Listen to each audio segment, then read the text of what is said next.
The message arrived on a cold morning at Terran Command Headquarters. Admiral Elena Korsakov stood in the communications center, watching the holographic display flicker to life.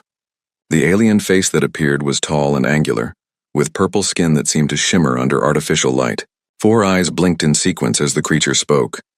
"I am High Executor Vral Thun of the Calrathian Galactic Empire," the alien announced. His voice carried the weight of authority that came from ruling thousands of worlds. "We are informing you of Imperial Decree 7743. The 12 star systems you call the border worlds now fall under our expansion zone. You have 30 standard days to evacuate all human presence. Failure to comply will result in forced integration into the Empire." The message ended abruptly. The communication center fell silent. Technicians looked at each other nervously. Some whispered. Others simply stared at their screens. Elena had seen war before. She had fought pirates in the outer colonies and put down 3 separate rebellions. But this was different. The Calrathian Empire controlled 47 star systems. They commanded thousands of different alien species. Their military had existed for 10,000 years, longer than human civilization itself. "Admiral?" her second-in-command asked. Commander James Park stood beside her, his dark eyes reflecting the glow of the displays. "What are your orders?" Elena turned away from the hologram. She walked to the large window that overlooked Earth. The blue planet turned slowly below, peaceful and unaware of the threat that had just arrived. Somewhere down there, people were eating breakfast, going to work, playing with their children. They had no idea that an empire spanning half the galaxy had just demanded humanity abandon 12 worlds. "Schedule an emergency meeting with the Colonial Council and the Defense Committee," Elena said quietly. "Then prepare the 3rd Fleet for deployment. We're going to the border." "The 3rd Fleet?" Park's voice rose slightly. "Admiral, that's our newest dreadnought and 40 support ships. If we move them to the border, the Calrathians might see it as aggression." Elena turned to face him. Her gray eyes were cold and steady. "Commander, they just told us to abandon our homes. They've already decided we're insignificant. Let them see what we think of their ultimatum." The next morning, Elena sat in a conference room with 12 holographic projections. Each one represented a colonial governor from the border worlds. They were angry, frightened, and looking to her for answers. "They can't just take our worlds," Governor Ramirez said. She led the colony on Theta 7, a mining world with 3 million people. "We've been there for 70 years. We built those cities. We raised our children there. The Empire doesn't care," Ambassador Shilar said. The Federation observer had joined the meeting to provide context. She was a slim creature with silver skin and too many fingers. "The Calrathians have done this to 40 other species. You either join them or you leave. Those are the only options they give." "What happens if we refuse?" asked Governor Chen from Delta Station. Shilar's expression was difficult to read, but her tone was clear. "No one has ever refused them. They have weapons that can crack planets, ships that can block out stars. The last species that resisted was the Vorlathi. The Empire destroyed their homeworld as a lesson. 3 billion dead in an afternoon." The room fell silent. Elena could see the fear spreading across the governor's faces. They were civilians, not soldiers. They had families to protect. "Admiral Korsakov," Governor Ramirez said slowly, "what does Terran Command recommend?" Elena stood up. She had been thinking about this question all night. She had reviewed every military report, every tactical analysis, every probability calculation. The numbers were clear. Humanity had 200 years of space travel. The Calrathians had 10,000. Earth had maybe 500 military ships. The Empire had fleets beyond counting, but she had also studied human history. She knew what her species was capable of when pushed into a corner. "We fight," Elena said simply. The governors erupted in protest. Voices overlapped, some shouting, others pleading. Ambassador Shilar simply stared at Elena as if she had gone insane. "You can't be serious," Governor Chen said. "They'll destroy us." "Maybe," Elena admitted. "But I've read the reports on the Empire. They're big, they're old, they're powerful. But they haven't fought a real war in 3,000 years. Every species they've encountered either ran away or surrendered immediately. They don't know how to fight an enemy that refuses to lose." "And you think we can refuse?" Ramirez asked. "I think we're human," Elena said. "We spent 10,000 years fighting each other over every scrap of land and resources on Earth. We nearly destroyed ourselves 3 times before we reached the stars. We're not good at a lot of things, but we're very good at fighting." Park brought up a tactical display. It showed the border region, with human colonies marked in blue and the Empire's territory in red. The difference in size was frightening. Even if we wanted to fight, how would we do it? One governor asked. Elena pointed at the display. The Empire thinks we're primitives. They think we'll panic and run. We're going to use that. I'm taking the Third Fleet to the border right now. We're going to establish defensive positions at every colony. We're going to make it clear that this line doesn't move. What if they attack? Governor Chen asked. Then we show them what humans do when someone tries to take our homes, Elena said. The meeting ended with a vote. 8 governors voted to support military resistance. 4 wanted to negotiate. It was enough. Terran Command had authorization to defend the border. 3 days later, Elena stood on the bridge of the dreadnought Indomitable. The massive ship was the pride of the Terran fleet, bristling with weapons and armor. Around her, 40 other ships moved in formation. Cruisers and destroyers and carriers filled with fighter craft. They emerged from faster-than-light travel at the border beacon, a massive station that marked the edge of human space. The beacon's lights pulsed in the darkness, a statement that humanity claimed this territory. Admiral, we're receiving another transmission from the Calrathians, the communications officer reported. Put it through, Elena ordered. High Executive Vral Thun appeared again. This time his 4 eyes narrowed when he saw her uniform. You're making a mistake, human. Our fleets are gathering. Our strength is beyond your comprehension. Leave now while you still can. Elena stepped forward, making sure the camera captured her clearly. Behind her, the bridge crew worked at their stations, calm and professional.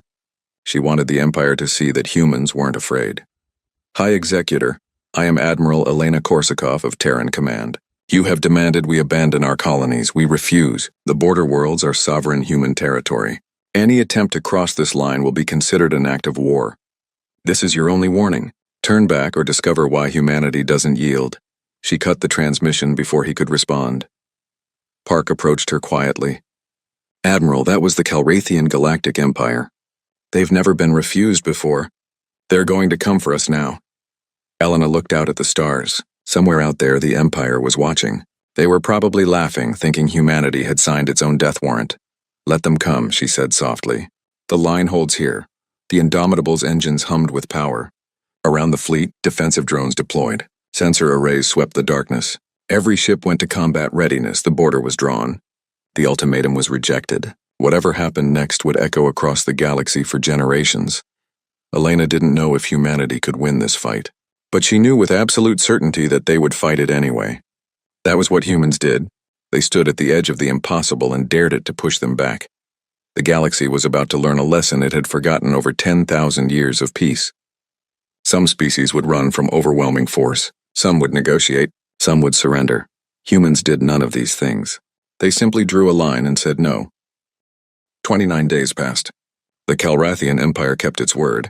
On the morning of the 30th day, sensors across the border lit up with contacts. 300 ships emerged from faster-than-light travel in the Theta 7 system. Captain Marcus Webb stood on the bridge of the destroyer Defiant, watching the sensor display fill with red markers. Each marker represented a Calrathian warship. They came in neat formations, massive vessels that dwarfed his single destroyer. The smallest of their ships was twice the size of the Defiant. Captain, we're being hailed, his communications officer reported. The young woman's voice stayed steady, but Webb could see her hands shaking slightly. Put it through. The Calrathian fleet commander appeared on screen. He was shorter than High Executor Vral Thun, with darker purple skin marked by ritual scars. His name translated as something close to War Leader Krathna. Human vessel, you are violating Imperial expansion protocols. Power down your weapons and prepare to be boarded. Your crew will be relocated to a processing center. Resistance is futile and will result in your destruction. Webb looked around his bridge. He saw 19 crew members, most of them young, all of them volunteers who had asked to serve on border patrol. They knew what they were signing up for. They knew the risks. War Leader Krathna. Webb replied calmly. You are violating sovereign Terran space. This system is under the protection of Terran Command. This is your only warning. Turn your fleet around and leave. Krathna's expression changed. For a moment, Webb saw genuine confusion on the alien's face. Then the war leader began to laugh. The sound was harsh and grating through the translator. One ship, Krathna said between laughs. One tiny ship threatens 300 Imperial vessels. Your species is even more foolish than we believed. We will take your ship as a trophy. Your bravery, while misguided, deserves to be remembered. My bravery? Webb smiled, though there was no humor in it. War leader, I'm not brave. I'm just human. There's a difference. He cut the transmission and turned to his crew. Weapons, what's our status? All railgun arrays charged and ready, Captain, the weapons officer reported. Lieutenant Sarah Chen had designed half the systems on this ship herself. We're locked onto priority targets. Helm, emergency burn on my mark. Navigation, plot micro jumps for hit and run.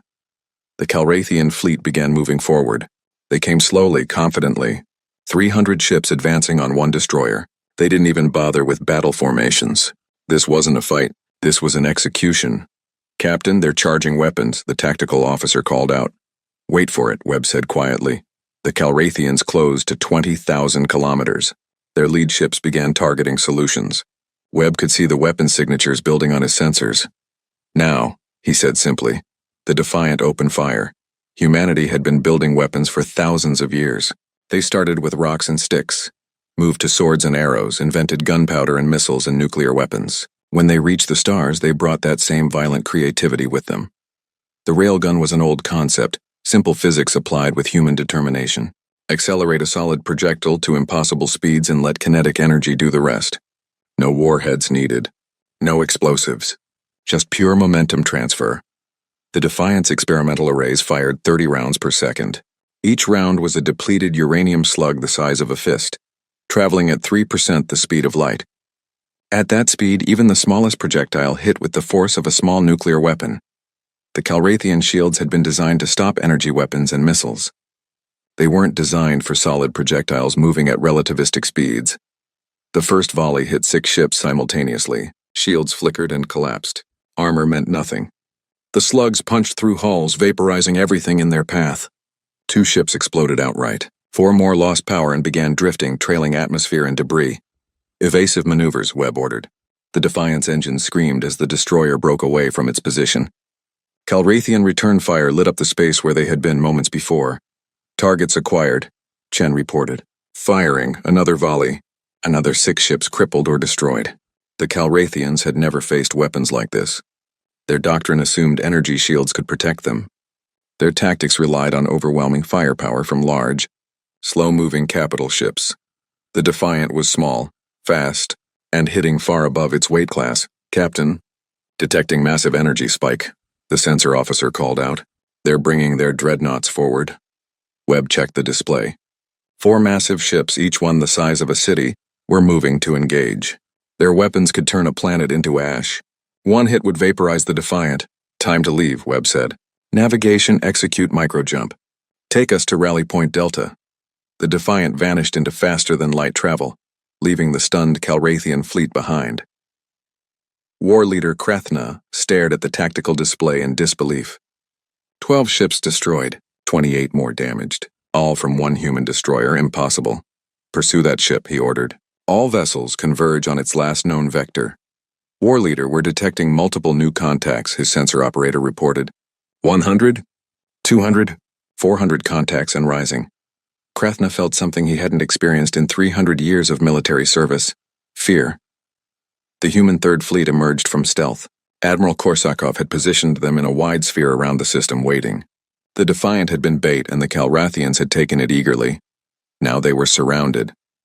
All ships weapons free, Elena ordered from the Indomitable. Execute attack pattern Sigma. The battle that followed was brutal and short.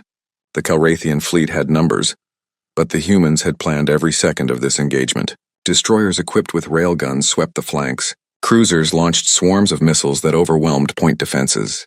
The Indomitable itself fired its main cannon, a macer array that could cut through shields like they weren't there. The Calrathians fought back. Their weapons were powerful, refined over thousands of years. They destroyed 15 human ships in the first 10 minutes, but they were fighting an enemy that didn't fear death, and that made all the difference. Human ships that took critical damage didn't retreat. They accelerated toward enemy vessels and rammed them.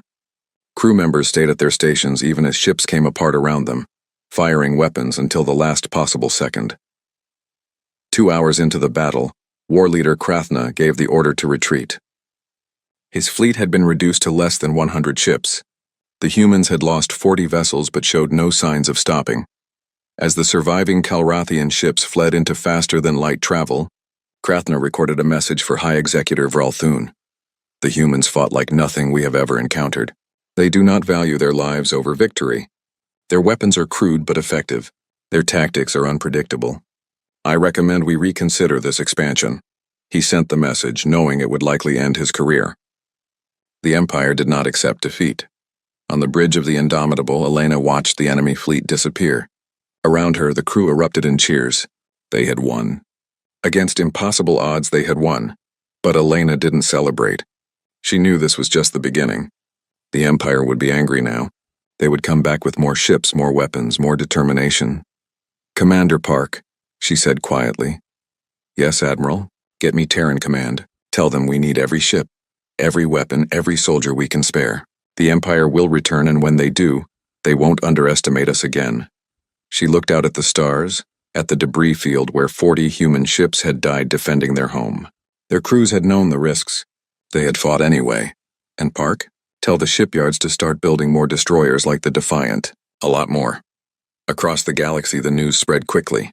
The Calrathian Empire, undefeated for 10,000 years, had lost a battle to a species barely 2 centuries old. Governments watched. Military analysts studied the engagement. Traders began calculating new routes that avoided human space. Ambassador Shilar sent a report to her superiors. It concluded with a simple assessment. The humans cannot win this war, but they may not lose it either. The Empire has awakened something dangerous. At border stations across human space, crews prepared for the next assault. They strengthened defenses, stocked ammunition, said goodbye to loved ones. They knew what was coming. The galaxy was about to witness something it hadn't seen in millennia. A real war. Not a conquest. Not an integration. A fight between two forces that refused to break, and humanity had just proven they knew how to make it hurt. High Executor Vralthun stood in the grand chamber on the Calrathian throne world. Around him, the Council of Dominance waited in silence. The ancient hall had witnessed 10,000 years of imperial victories. Today it would hear about defeat. 200 ships lost, Vralthun said, his 4 eyes scanning the council members. To a species we considered primitive. To creatures who have barely learned to travel between stars. This is unacceptable. Subcommander Relka, oldest member of the council, spoke carefully. Perhaps we should reconsider this expansion. The humans have proven more capable than anticipated. We could negotiate, establish a treaty recognizing their border. The chamber erupted. Voices rose in anger and disbelief. The concept of negotiation was foreign to the Empire. They conquered or they ignored. Those were the only options. Vralthun raised one clawed hand for silence. The Empire does not negotiate with inferiors. We have ruled this galaxy for longer than most species have existed. If we show weakness now, if we allow one defeat to change our course, how many others will think they can resist us? He turned to the strategic display that dominated the chamber. It showed the entire galaxy, with Imperial territory marked in purple. The human space was a tiny blue dot on the edge. "We will mobilize the core fleets," Vralthun announced. 5,000 ships. Every weapon we possess. We will not simply defeat the humans. We will erase them. We will make their homeworld a monument to the price of resistance. 5,000 ships? Relka looked shocked. High Executor, that is more force than we have deployed in 3,000 years. It will cost immense resources, take months to assemble. Then we begin immediately, Vralthun said coldly. The humans will learn what it means to defy the Empire. On Earth, Admiral Korsakov stood in the war room deep beneath Terran Command headquarters. 45 days had passed since the Battle of Theta 7. Intelligence reports covered every wall, all saying the same thing. The Empire was coming, and they were bringing everything. 5,000 ships confirmed, Commander Park said, pointing at the latest reconnaissance data. They're gathering at staging points across 3 systems. Our analysts believe they'll attack in 3 waves. The first will hit our outer colonies, the second will target the border stations, and the third will push straight for Earth. General Marcus Hayes, head of Terran ground forces, studied the projections. Even if we pull every ship from every system, we can barely muster 600 vessels. We're outnumbered 8 to 1. 10 to 1, Park corrected. Some of our ships are still under construction. The new destroyers won't be ready for another month. Elena looked at the faces around her. These were the best military minds humanity had produced. Generals and admirals who had spent lifetimes studying warfare, and every single one of them knew the numbers didn't add up. We can't win a straight fight, Elena said simply. So we don't fight straight. What do you propose? Hayes asked. Elena pulled up a new display. It showed the border systems, but now they were marked with different symbols. Red for minefields, blue for automated defense platforms, green for mobile strike groups.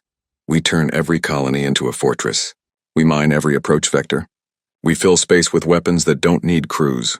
For every ship they bring, we'll have 10,000 automated systems waiting to kill it. That will take enormous resources, someone objected. Then we use every resource we have, Elena shot back.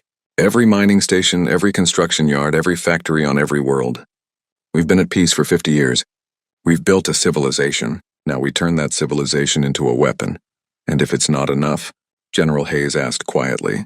Elena's expression hardened. Then we make them pay for every meter of space. We make them bleed for every colony. We make them remember that humans don't surrender. She pulled up footage from the Battle of Theta 7, showing the moment Captain Webb's Defiant opened fire. The Empire thinks they know warfare because they've conquered so many species. But those species always ran or surrendered. They never fought back. We're going to teach the Calrathians what real war looks like. The meeting continued for 6 hours. Plans were drawn up, resources allocated, and orders sent to every corner of human space. Earth's orbital shipyards moved to triple shifts. Mining colonies began producing nothing but military-grade materials. Even civilian ships were being retrofitted with weapons. In the Theta 7 colony, Governor Ramirez addressed her people through a planet-wide broadcast. 3 million faces looked up at screens listening. The Empire is coming, she said without softening the truth. They're bringing thousands of ships. They intend to take our world or destroy it. Terran Command has offered evacuation. Any civilian who wants to leave will be transported to Earth. She paused, watching the crowd's reaction. Some people looked frightened. Others looked angry. All of them looked determined. But I'm not leaving, Ramirez continued. This is my home. I raised my daughter here. I buried my husband in the cemetery on the northern continent. I'm not abandoning it to some empire that thinks they can take whatever they want. She gestured to the screen behind her, showing construction crews working around the clock. Those of you who choose to stay, we're going to fight. Not as soldiers, we're not military, but we can help. We can build defenses. We can operate automated systems. We can make it so expensive to take this world that the Empire wishes they never tried. The response surprised even Ramirez. 80% of the population voted to stay. They couldn't all fight, so the children and elderly were evacuated. But everyone else remained, turning their colony into a fortress. Similar scenes played out across all 12 border worlds. Civilians became militia. Farming communities became military installations. Humanity showed a talent for war that came from thousands of years of fighting each other. Captain Marcus Webb, now promoted to commander after his actions at Theta 7, oversaw the construction of new destroyer squadrons. The Defiant had proven the design. Now they were building 50 more ships just like it. The railgun arrays are efficient but expensive, his chief engineer reported. We're stripping resources from civilian infrastructure to build them. Strip whatever you need, Webb said. When the Empire arrives, nobody will care about civilian infrastructure if we're all dead. He watched the construction through the station's observation window. Ships took shape in the void, built at speeds that would have been impossible a year ago. Humanity had always been good at building when necessary. Ambassador Shilar sent regular reports to the Federation Council. Her latest message was particularly urgent. The humans are not preparing for battle. They are preparing for extinction-level warfare. Every colony, every station, every asteroid has been militarized. They are spending resources at an unsustainable rate. If they survive the Empire's assault, their economy will take decades to recover. They are betting everything on this defense. She paused, then added a personal note. I have observed 43 different species over my career. None have shown this level of commitment to a seemingly unwinnable fight. The humans either don't understand the odds or they don't care. I suspect it's the latter.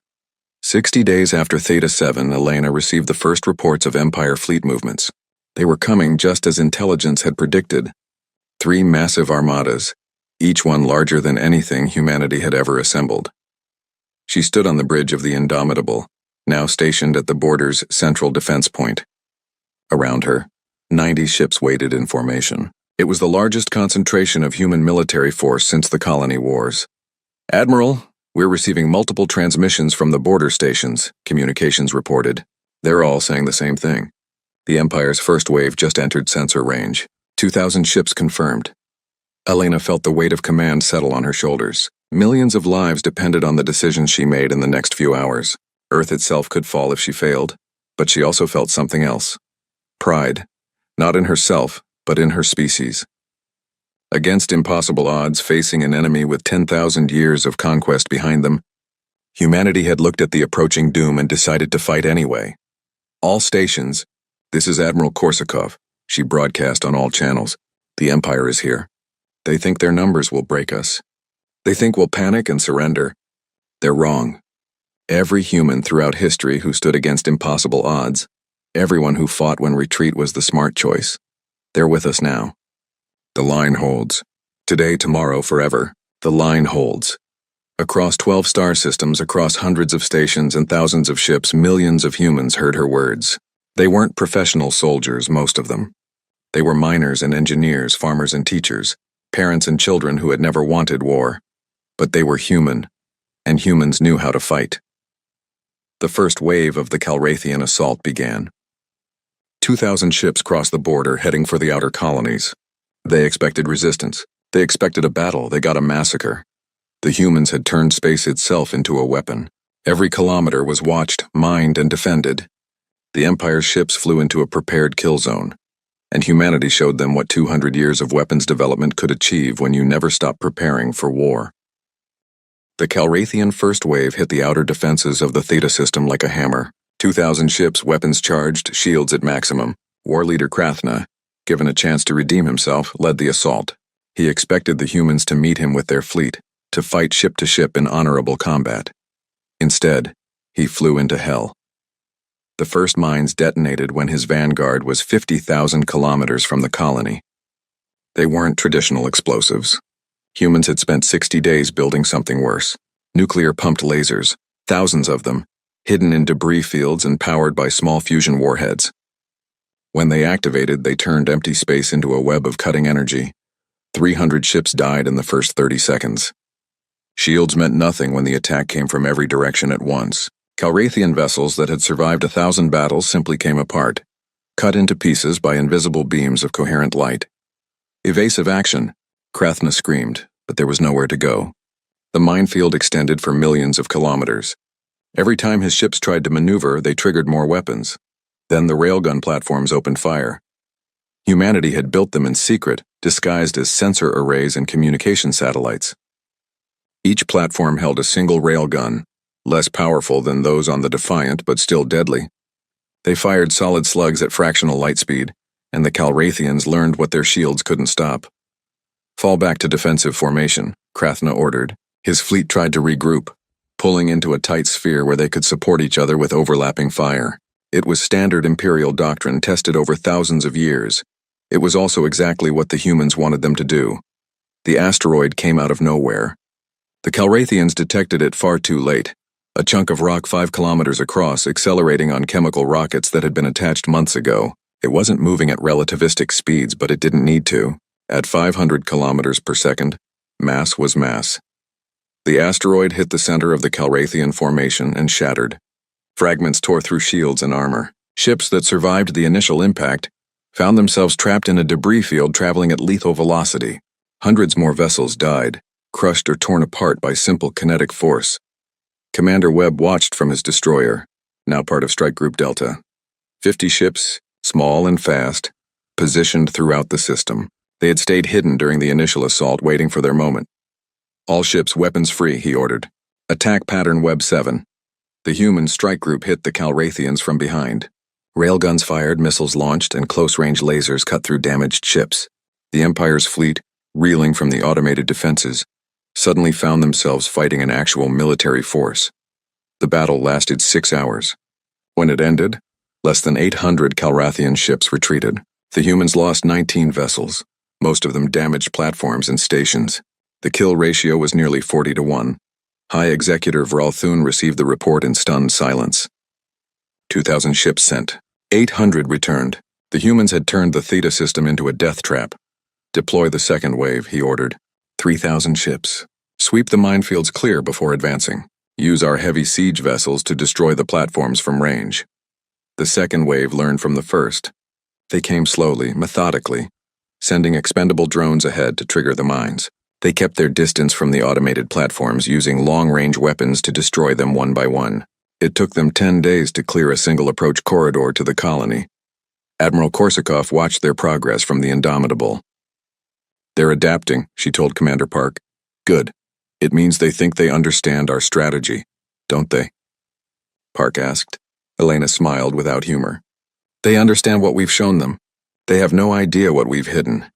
The Calrathian second wave finally reached the Theta system's inner defenses on day 75. 3,000 ships against Commander Webb's 50 destroyers and the colony's orbital platforms. The numbers were overwhelming.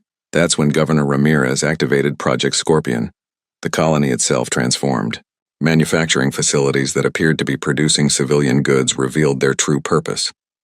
Hundreds of missile silos built underground over 60 days opened and launched their payloads. Not toward the Calrathian fleet, but into stable orbits around the colony. Thousands of small satellites, each one carrying a simple payload. Ball bearings, millions of them, released into orbital paths calculated to intersect with any approach vector to the planet. The Calrathians detected them too late. At orbital velocities, even a ball bearing hit with devastating force. The small projectiles tore through ships that got too close to the colony, turning the planet into an untouchable fortress surrounded by a shell of kinetic weapons. "Clever," the Calrathian fleet commander admitted. "But we can wait. We will blockade the planet. Eventually their resources will run out." Then Webb's strike group hit them again, and again, and again. Hit-and-run attacks from unexpected angles. The human destroyers would appear, fire their railguns, and vanish into faster-than-light travel before the Calrathians could respond. They couldn't be everywhere, but they didn't need to be. They just needed to make the Empire's fleet constantly worried about the next attack. On day 80, the Mars volunteers arrived. They weren't military ships. They were mining vessels, cargo haulers, and civilian transports. 300 ships crewed by volunteers from the Mars colonies.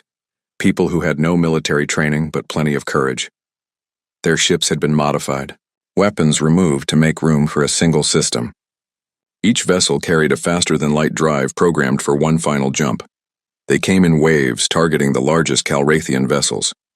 The Empire's sensors detected them and marked them as non-threats. Civilian ships, probably trying to evacuate. Then the mining ships activated their drives while still in normal space. Physics didn't like it when you tried to enter faster-than-light travel near massive objects. The result was predictable and catastrophic. Each mining ship created a spatial distortion that tore apart everything nearby. They were suicide weapons, one-time use bombs that destroyed the ship and everything around it. The Mars volunteers took down 47 Calrathian capital ships. Every single volunteer died, but they made the Empire pay in blood for every meter of space. The galaxy watched in horror and fascination. Ambassador Shilar sent urgent reports. "The humans are fighting with tactics we've never seen. They use their civilians as weapons. They sacrifice themselves without hesitation. This is not warfare as we understand it. This is something primal." The Calrathian second wave retreated on day 82. They had lost over 1,000 ships. The humans had destroyed or damaged another quarter of the Empire's assault force, and the border colonies still stood. High Executor Viral Thun faced growing pressure from the Council of Dominance. "We have lost 3,000 ships, Sub-Commander Relka stated. "The humans have lost perhaps 200. This cannot continue." "It will not," Viral Thun said coldly. "Deploy the third wave, every remaining ship. We will break through their defenses and strike at Earth itself. Once their homeworld is threatened, they will surrender." But he was wrong about humans in a fundamental way. They didn't fight harder when they had something to protect. They fought harder when they had something to lose. Admiral Korsakov received intelligence that the Empire's final assault was coming. Every ship they had left, nearly 2,000 vessels heading straight for Earth. She gathered her fleet at the Gateway Station, the last defensive position before humanity's home system. 90 ships battered and damaged from months of fighting. They were outnumbered 20-1. "Admiral, we can't win this fight," Commander Park said quietly. "No," Elena agreed, "but we can make it so expensive that the Empire never tries again." She broadcast to her fleet. "This is it. Everything we fought for. Everyone who died at Theta and Delta and Mars, it all comes down to this. Behind us is Earth. 4 billion people who don't know how close they came to extinction. Ahead of us is an empire that thinks conquest is their right." She paused, looking at the faces on the screens. Young faces mostly. People who should have been living peaceful lives. "They're wrong," Elena continued. "We're going to prove them wrong. The line holds here at Gateway Station. If we fall fighting. If we win, we change the galaxy forever. Either way, we make them remember that humans don't yield. The Calrathian third wave appeared on sensors. 2,000 ships, the largest single fleet the Empire had deployed in 3 millennia.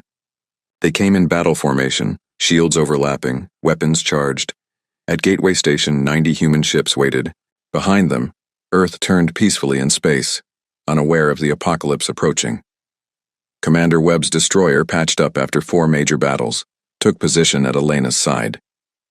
Governor Ramirez, commanding a armed civilian cruiser crewed by Theta colonists, held the left flank.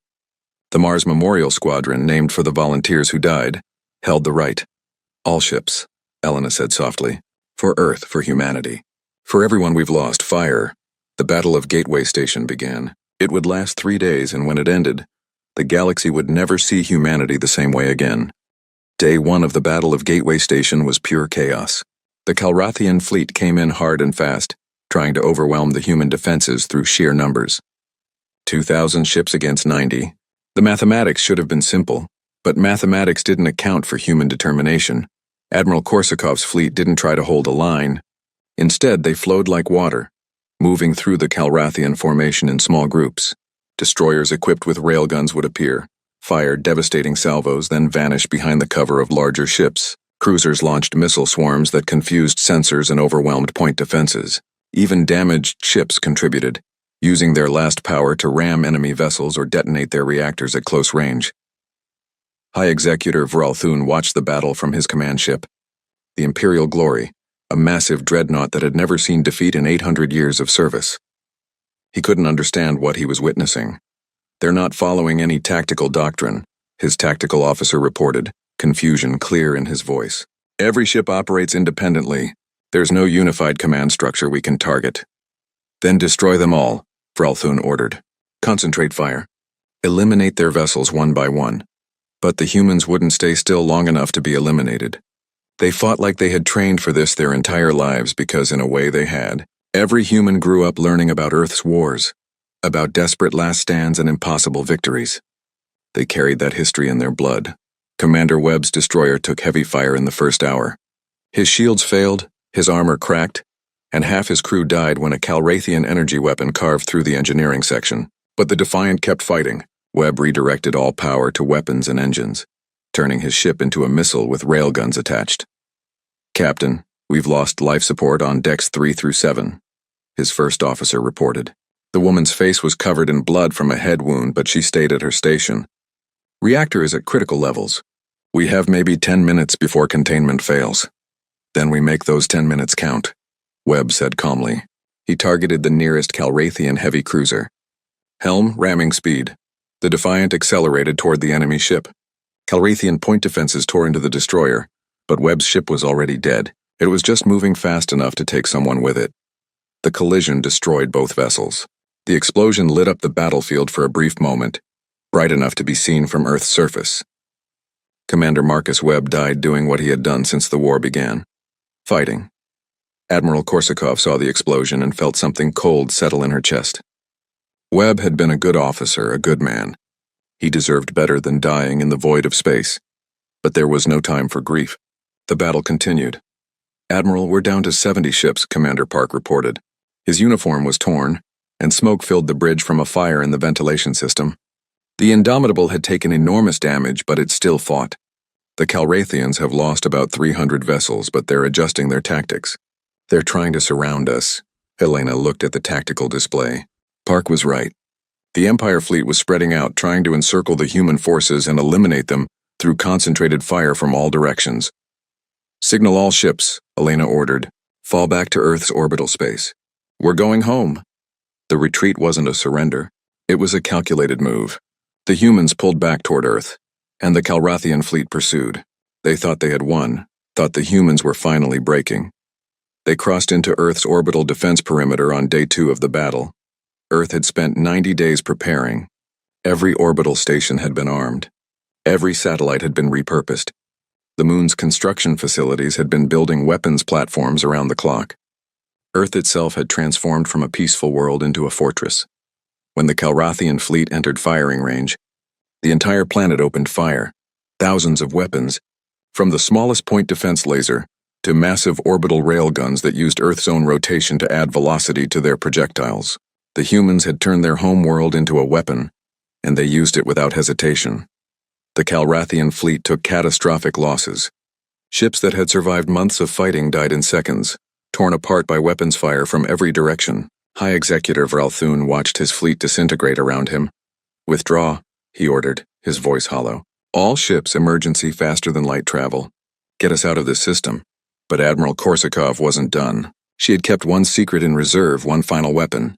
Project Prometheus had been under development since the war began. A theoretical weapon that military scientists said was possible but dangerous. "Deploy Prometheus," Elena ordered quietly. In orbit around Earth, hidden among the defense platforms, a weapon unlike anything the galaxy had seen before activated. It was simple in concept. Take a solid mass, any mass would do. Accelerate it using a massive electromagnetic launcher. Keep accelerating it until it reached a significant fraction of light speed. Then release it. The projectile was a tungsten rod 3 meters long and half a meter wide. Nothing special about it except the speed. When it launched, it was traveling at 90% the speed of light. At that velocity, the rod had more kinetic energy than most nuclear weapons. It didn't need explosives. It didn't need warheads. It was just mass and speed, turned into a weapon of almost unimaginable power. The rod hit the Imperial Glory dead center. High Executor Vralthun had one moment to realize what was happening. Then physics took over.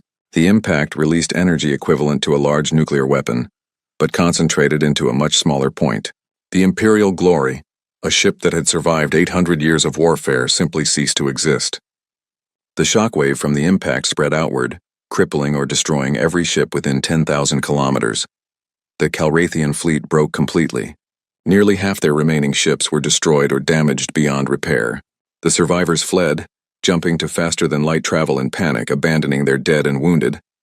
Admiral Korsakov stood on the ruined bridge of the Indomitable. Around her, the crew was silent. They had won, but the cost had been terrible. 70 human ships had entered the Battle of Gateway Station. 15 survived, all heavily damaged. "Admiral, we're receiving transmissions from the Calrathian remnants," communications reported. "They're requesting terms of surrender." Elena closed her eyes for a moment. Surrender. The empire that had ruled the galaxy for 10,000 years was asking humanity for terms. "Tell them we want a formal treaty," she said. "Recognition of all human borders, reparations for the colonies they damaged, and a guarantee they will never cross our space again." The treaty was signed 3 weeks later on Earth. High Executor Vralthun was dead, killed when his ship was destroyed. The new leadership of the Calrathian Empire came in person to sign what would be known as the Treaty of Terra. Ambassador Shilar attended as a neutral witness. She watched as the empire that had conquered countless worlds formally recognized the sovereignty of humanity. "It should have been impossible. How?" she asked Elena after the ceremony. "You were outnumbered, outgunned, facing an enemy with thousands of years of experience. How did you win?" Elena looked out at Earth, the blue planet turning peacefully below. "We didn't have a choice," she said simply. "They demanded we abandon our homes. What were we supposed to do? Run? Surrender? That's not what humans do." "But the cost," Shilar pressed. "Thousands dead. Entire fleets destroyed. Colonies damaged. Was it worth it?" "Yes," Elena said without hesitation. "Because now everyone knows. You can't take human territory. You can't force us to leave. You can't make us surrender. The border is sacred. It holds always. The galaxy learned that lesson well." News of humanity's victory spread quickly. Other species looked at their own borders differently now. The Calrathians had been the strongest empire in known space, and a young species barely 2 centuries into space travel had stopped them cold. At Gateway Station, where the final battle had been fought, humanity built a monument, a simple structure, listing the names of every ship and every crew member who had died defending Earth. At the top, in letters visible from space, was a single line. The line holds. Commander Webb's name was on that monument, along with thousands of others. The Mars volunteers had their own section, each name accompanied by the phrase, "Greater love has none." Governor Ramirez returned to Theta 7 to rebuild. The colony was damaged but not destroyed. People came back, bringing their families, their dreams, their determination to make a home among the stars. Admiral Elena Korsakov was promoted to Supreme Commander of Terran forces. She spent the rest of her career making sure humanity never forgot the lessons of the war. Never underestimate your enemy. Never give up territory without a fight. And never ever assume someone else will save you. At every border station, every colony, every human outpost in the galaxy, a beacon was placed. Each one broadcast the same message in every known language. This is sovereign Terran territory. The border is clearly marked. Do not cross. Do not test. Do not threaten. We have proven what happens to those who ignore this warning. The line holds here. The Calrathian Empire never recovered its former glory. The defeated Earth damaged more than their fleet. It damaged their reputation, their confidence, their belief in inevitable victory.